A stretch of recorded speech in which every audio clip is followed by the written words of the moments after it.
Welcome back to Your Haunted Holiday. This is Lisa. And I'm Lindsay. And today we are going to do a story about a couple places in a town that is known to be the town too tough to die in Tombstone, Arizona. And Lindsay, we went to Tombstone multiple times when we were kids, but I couldn't tell you off the top of my head how many times we actually went. Yeah, it's definitely been a handful of times. Yeah, so our grandparents actually used to live in Tucson, Arizona. So we used to go down there and visit them about once a year in the summertime. And we would always make a stop at Tombstone, and we absolutely loved it. Unfortunately, we were kids and we had no idea that there were ghosts all around us, but there were. Right. I know we missed an opportunity. Yeah, we totally did. But it is a great place to go visit. It's just a really, really cool historical site. And of course, there's ghosts there. So we are going to cover a couple of our favorite locations today. This is Your Haunted Holiday at the Birdcage Theater and Big Nose Kate's in Tombstone, Arizona.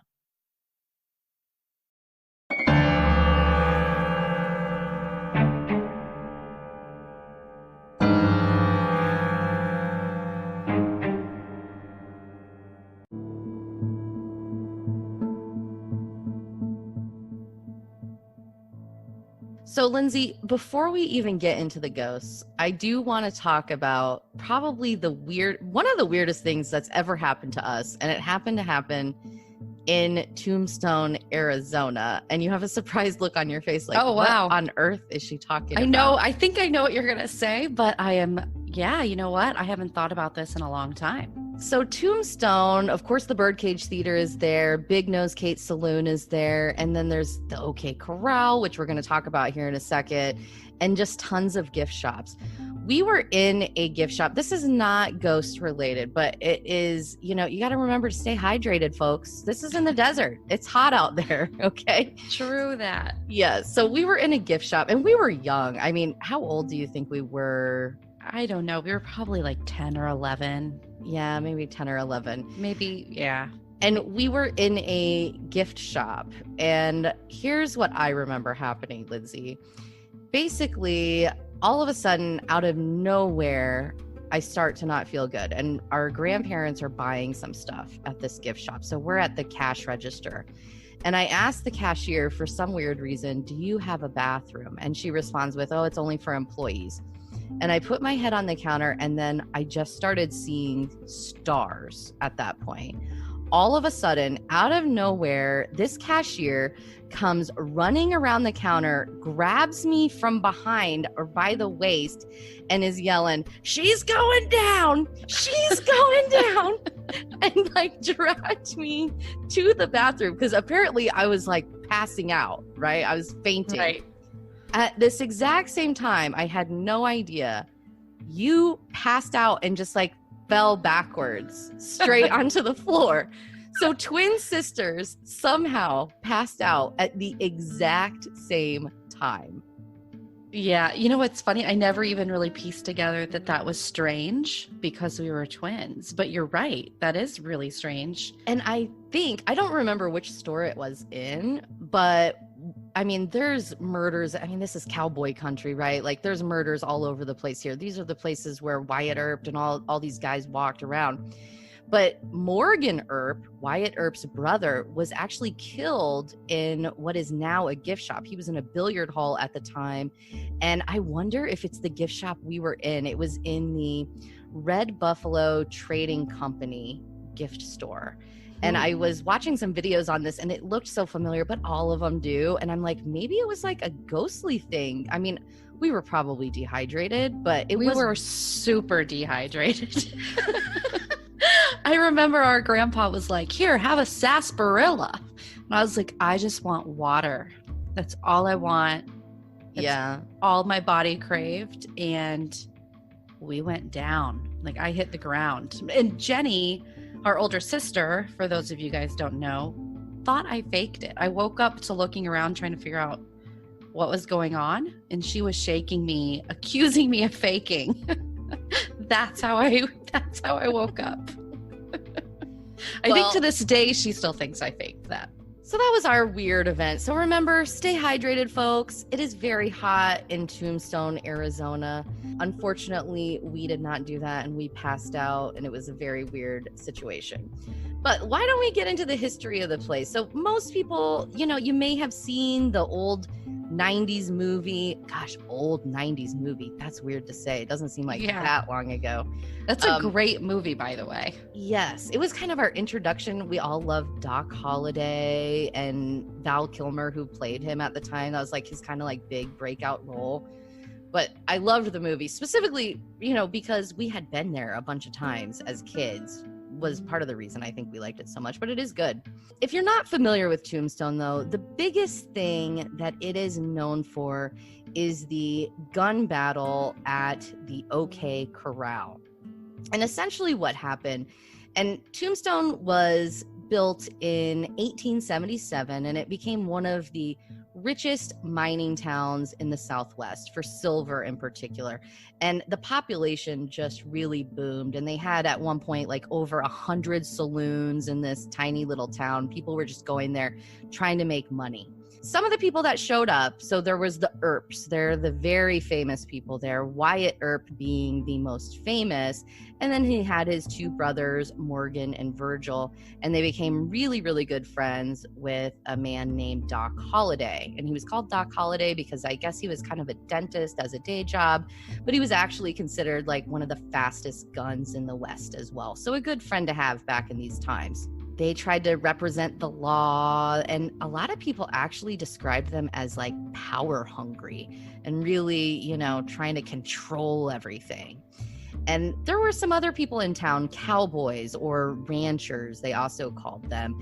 And there was a set of families, the Clantons and the McClorys, and they were known to be thieves and murderers too, as well as cowboys, but they did not get along with the Earps at all. There was constantly this back and forth between the two groups.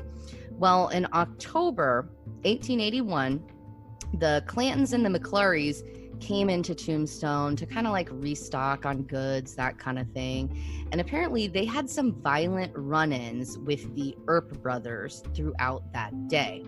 The next day, on October 26, 1881, one of the brothers came into town and he ran into Doc Holliday. And this brother, really wasn't aware of what had happened the day before. They didn't have text where they could say, these Earps are being real jerks, hurry up and show up, right?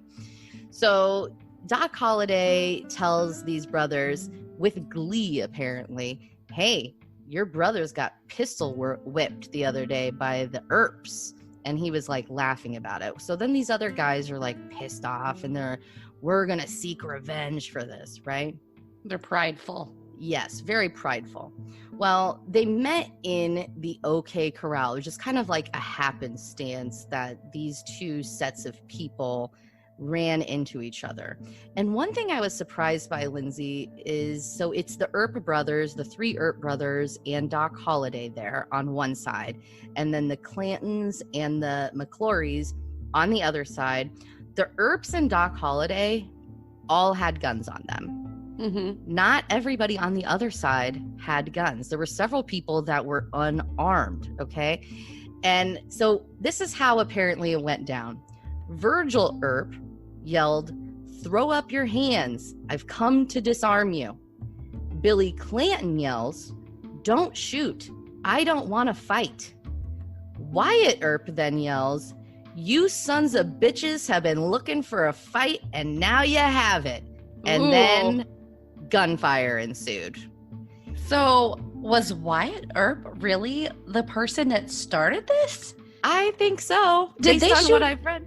Did they shoot down some unarmed people? Yeah, they shot down some unarmed people, Lindsay. I feel like everything I learned in the movie Tombstone was a lie. I mean, it's interesting what you find out when you actually start looking up the history of the place. Now, I mean, I'm not saying that for certain they were in the wrong here. There are other websites out there. There's kind of a back and forth, mentality on this. It lasted only for about 30 seconds, but over the course of that 30 seconds, 30 rounds were fired. And as a result, several people were dead on the other side. Now, the Earps did have some injuries, but for the most part, they were fine. They were relatively minor injuries. So people died, and the Earps and Doc Holliday were all charged with murder as a result, because several witnesses said they were actually the people being the aggressors in the situation. These other guys, not all of them were armed, and they ended up getting acquitted by a judge, which is why they weren't found guilty and sent to prison forever. But as a result of that, there was a lot of back and forth about, seeking vengeance for this shootout at the OK Corral. Virgil was shot and lost mobility of his arm. And then Morgan was shot in that billiards hall where he actually died as a result there. So there was a lot of just really bad blood and bad history. And if you can imagine, that's happening, that's just one story in Tombstone. That's the most famous story, right? Right. Imagine what's happening in all of these saloons and hotels and theaters. And I mean, this is crazy. I can't imagine living in a place where you're just shooting each other down like that over maybe some bad blood. And that's a pretty common thing. I'm confused now. I've always learned that this was like Wyatt Earp, good guy, and maybe he was. I don't know. But this is like learning about Christopher Columbus not being such a good guy. This is new news to me. Yeah, it's crazy. I was totally shocked too when I was looking this up.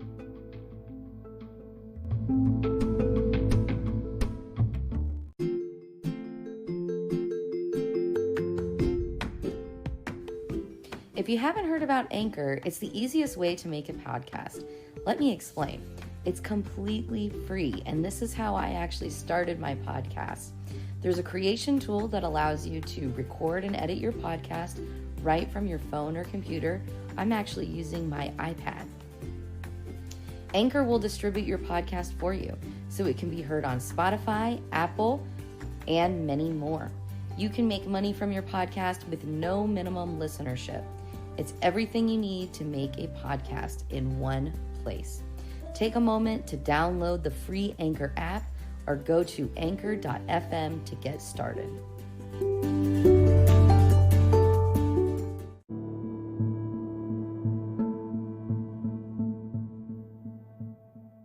So the first location that we are going to talk about today in terms of hauntings is actually the Birdcage Theater.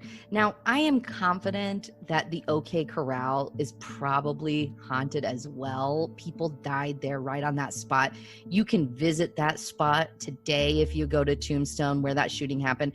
In fact, they even have figurines of each individual that was there, and it's set up like this is exactly where Wyatt Earp stood during the shootout, because there was like a drawing, I guess, during the trial of a witness who said this is where everybody was. So where people are standing is supposedly based on the facts from that drawing as well. So that would be one place I would recommend you have to go to if you go to Tombstone, of course.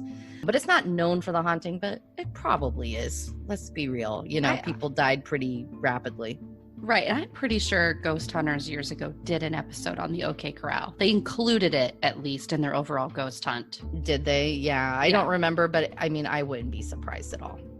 So let's talk about the Birdcage Theater. The Birdcage Theater is, a theater that was built there in town during the time of Wyatt Earp and Doc Holliday. It was actually built in 1881, and it was in business not that long, only about 8 years until 1889.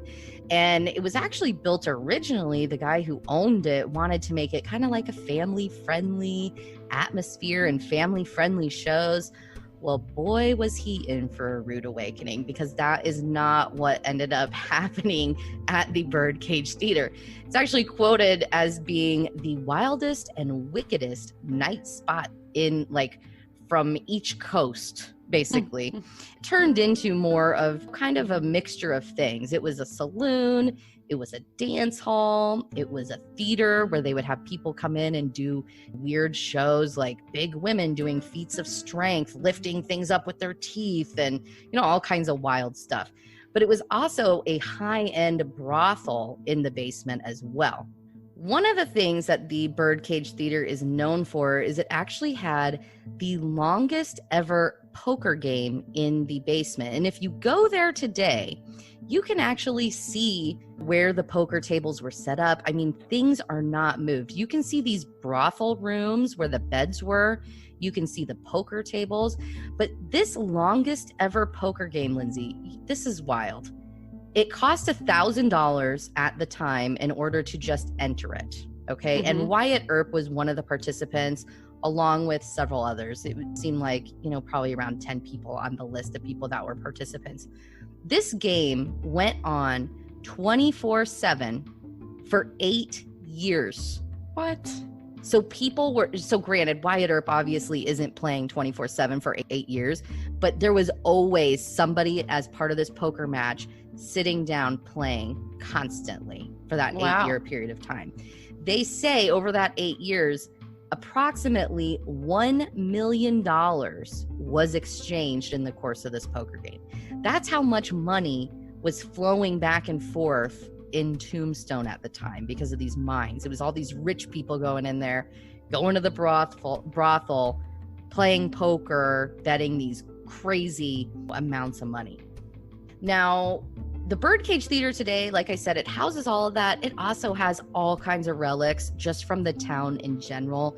You can see, for example, what would you call it? Almost like a hearse, but it's not really a hearse. It's like a carriage almost where they would, carry the bodies. And that's actually the same vehicle that they carried the bodies in from the Clanton and McClurry brothers that ended up dying in the OK Corral. So everybody who was murdered in this place was carried in this carriage, which is crazy. And there's apparently a lot of activity around that carriage, but there's really activity everywhere in the Birdcage Theater. Some of the reports that I read, none of which can be validated for certain, is they say there was 16 gun and knife fights and potentially 26 people killed in the building. And a lot of these, I think, were just cowboys getting out of hand. Some kind of run-in happens, and rather than what we would probably do today, just fight each other with fists, they're just killing each other over something small. I mean, if you watch the movie Tombstone, it seems like there's a lot of shots fired in the Birdcage Theater. They do a scene in there. So some things that you want to look for. There are full body apparitions. Ghost hunters, I know when they were there, they didn't catch it on camera, but Grant and Jason saw a full bodied apparition. And I think it was actually close to that carriage that carried the bodies to the cemetery. The other thing, there's a lot of voices that you're going to hear in this building. You're going to hear laughter.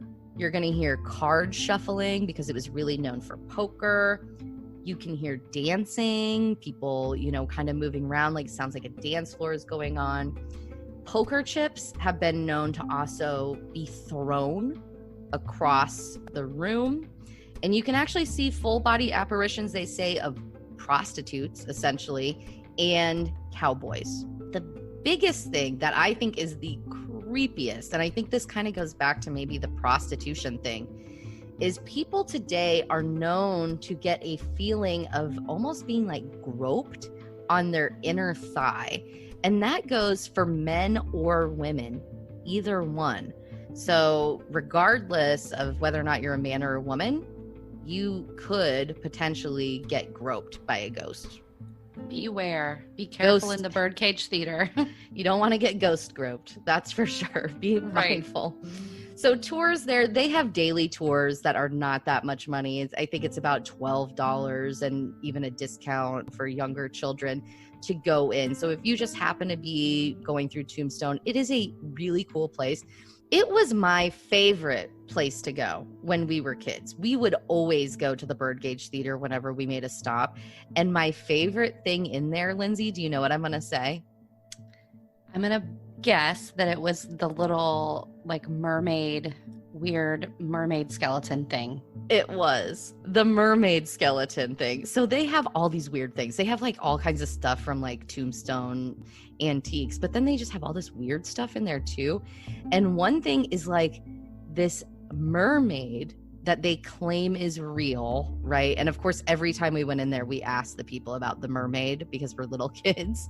But it really looked like a monkey skeleton that somebody had fused together with the bottom half of a fish.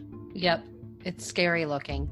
It is. But I remember being so impressed, and the people working there would always be like, it's real. We've been told it's real. And like, as a little kid, I just loved it. So little kids, I would encourage to take, I mean, this is a good family trip. You know, I think it's kind of a fun thing to do even for children. They do have nightly ghost tours, 7 days a week. Children over the age of 12 can go. So they have two different times.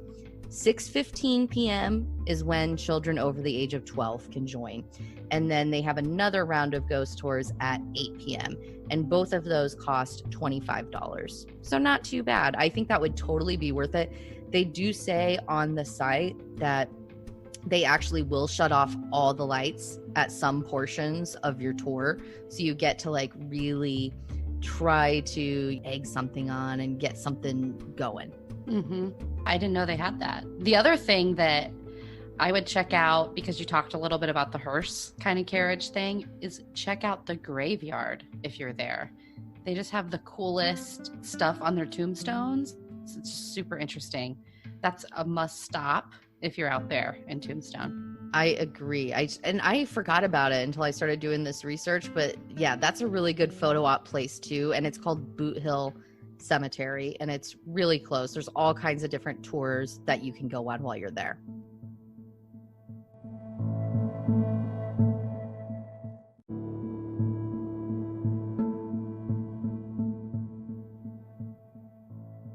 Our next recommended location while you are in Tombstone was my favorite eatery. We went there numerous times. It's called Big Nose Kate's Saloon. And today it's a saloon where you can just go eat, grab some food. It's friendly for kids. There is a bar there, which is the original bar that like Wyatt Earp and Doc Holliday would have drinks at. But we would always, going back to our days of being dehydrated, we would always go in there and I would get a sarsaparilla, and I thought I was like the coolest little kid ever drinking out of this look-alike beer bottle. Do you remember that, Lindsay? Oh, for sure. That was the thing to dehydrate us before we passed out. Right. We had too many sarsaparillas and not enough water. Yeah. And it was too hot. So Big Nose Kate's Saloon, it's named after Big Nose Kate, obviously. And if you don't know who Big Nose Kate is, she's a very prominent character in the whole Tombstone story. She was actually a prostitute, but was also considered Doc Holliday's common law wife, which I thought was interesting. So they had a very good relationship. Doc Holliday thought she was intellectually his equal, essentially. So he really liked being in a relationship with her. But one thing I thought was weird is, so they were common law husband and wife, and he was doing his dental practice by day while she was being a prostitute by day. So kind of an interesting relationship. Interesting dynamic there, for sure. Yeah. I mean, to each their own. Not my thing, but it worked for Doc and Kate. So back in those days, the Big Nose Kate Saloon was actually originally a hotel, and it was built in 1880, and it was known as the Grand Hotel. It was super fancy at the time. It was the nicest hotel in all of Tombstone. Actually, probably that part of the country.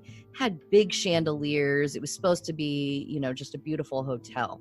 It did end up burning down, and then it got rebuilt as a saloon. So like the upper floors where a lot of the guest rooms at, for example, they did not rebuild that. They just kind of rebuilt the main area, and the bar that's in there is one of the only things that did not burn down as a result of that fire.